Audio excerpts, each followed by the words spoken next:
Welcome to another episode of Historical Facts, Disturbing or Delightful. Buckle up and get ready to decide for yourself if these facts are disturbing or delightful. The Freemasons, a secretive fraternity, have been the focus of much curiosity and speculation. But what do we really know about them and their guiding principles? With 6 million members worldwide, including more than 200,000 in the UK, non-members are curious what they are really about. Find out on this special Freemason episode of Historical Facts, Disturbing or Delightful, you decide. Freemasons belong to the oldest fraternal organization in the world, a group begun during the Middle Ages in Europe as a guild of skilled builders. Since the middle of the 19th century, Masonic historians have sought the origins of the movement in a series of similar documents known as the Old Charges, dating from the Regius poem in about 1425 to the beginning of the 18th century. The origins of Freemasonry are obscure. The creation of the craft, as it is also called, occurred over time between the first recorded gentlemen joining an Edinburgh stonemasons' lodge in 1599 and 1721.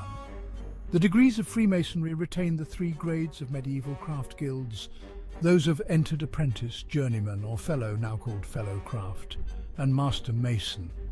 The candidate of these 3 degrees is progressively taught the meanings of the symbols of Freemasonry and entrusted with grips, signs and words to signify to other members that he has been so initiated. Once the craft degrees have been conferred upon a Mason, he is qualified to join various concordant bodies which offer additional degrees. Freemasonry describes itself as a beautiful system of morality veiled in allegory and illustrated by symbols.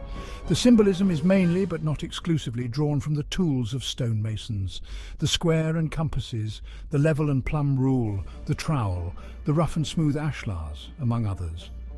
Moral lessons are attributed to each of these tools, although the assignment is by no means consistent. Some of the most well-known Freemason symbols include the square and compass. This symbol is a builder's square joined by a compass and is often depicted with a letter G in the center. The square and compasses represent the history and traditions that Freemasons borrow from stonemasons, who use the square to ensure that stone cubes have perfect right angles. The G in the center has been the subject of debate, with some experts believing it represents geometry, while others believe it represents God. The all-seeing eye, also known as the Eye of Providence, this symbol represents God's omniscience. The gavel.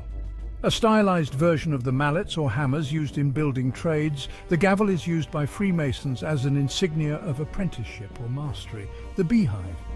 This symbol can be found on gravestones, cornerstones and monuments around the world. Masons were originally working men who were supposed to be as busy as bees. The dramatic allegorical ceremonies include explanatory lectures and revolve around the construction of the Temple of Solomon and the artistry and death of the chief architect, Hiram Abiff. While many different versions of these rituals exist, with various lodge layouts and versions of the Hiramic legend, each version is recognizable to any Freemason from any jurisdiction. Freemasons often say that they are not a secret society, but rather a society with secrets. The secrets of Freemasonry are the various modes of recognition: grips, handshakes, words akin to modern passwords, and signs, hand gestures, that indicate one is a Freemason. Each lodge meets 4 times a year officially to welcome new members in ceremonies, the contents of which have always been a closely guarded secret. Freemasons greet one another with the variety of handshakes, all based on one's rank within the organization. There is a handshake for each degree. Each rite also has its own handshake, so there is quite a variety. As part of their practice, stonemasons relied on secret handshakes to identify one another. This greeting was especially useful for those traveling to new construction sites looking for work, as it allowed fellow masons to recognize them as craftsmen, with each handshake commensurate with one's experience and therefore pay. Today, there are a dozen different secret handshakes within Freemasonry that are used depending on the level of the Mason. While Freemasonry is not itself a religion, all of its members believe in a supreme being, or a grand architect of the universe. The Catholic Church first condemned Freemasonry in 1738. In the 19th century, the Vatican even called the Masons the synagogue of Satan. Freemasonry is a secular movement that welcomes members of many faiths, including Muslims, Hindus, Sikhs, and Jews, as long as they believe in a godlike being. In theory, Freemason lodges also prohibit discussion of religion and politics. In the group's 1723 constitution, a kind of guidebook to the organization, it was written that women and atheists were excluded along with enslaved people. Freemasonry in England was, for 200 years, only open to men. That changed in the 20th century. Now, Masons come from all walks of life, provided they can afford to pay the annual subscription. While women are allowed to join in affiliated organizations, some lodges recognize female members and some do not. Some lodges still exclude women and atheists in both the US and Europe. It can vary city to city and lodge to lodge. Freemasonry welcomes men of every country, religion, race, age, income, education, and opinion. However, to join Freemasonry, one must meet the following qualifications.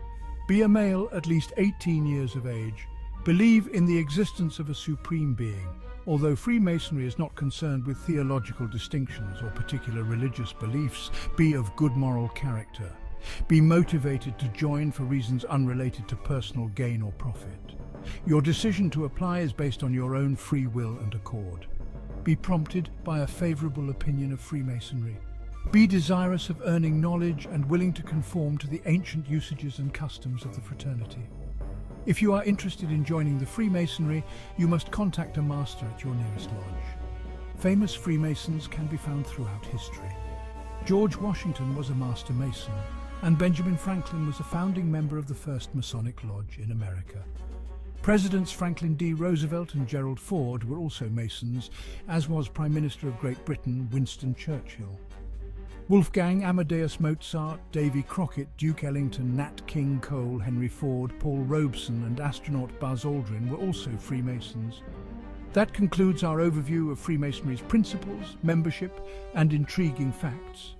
Was there anything new you learned? Let me know in the comment section below. Stay tuned for episode 31 of Historical Facts, Disturbing or Delightful, You Decide, where we will cover some fascinating historical facts. Thank you for watching. You've been watching Historical Facts, Disturbing or Delightful. To support and watch more of these kinds of videos, please give this video a like and subscribe to my channel.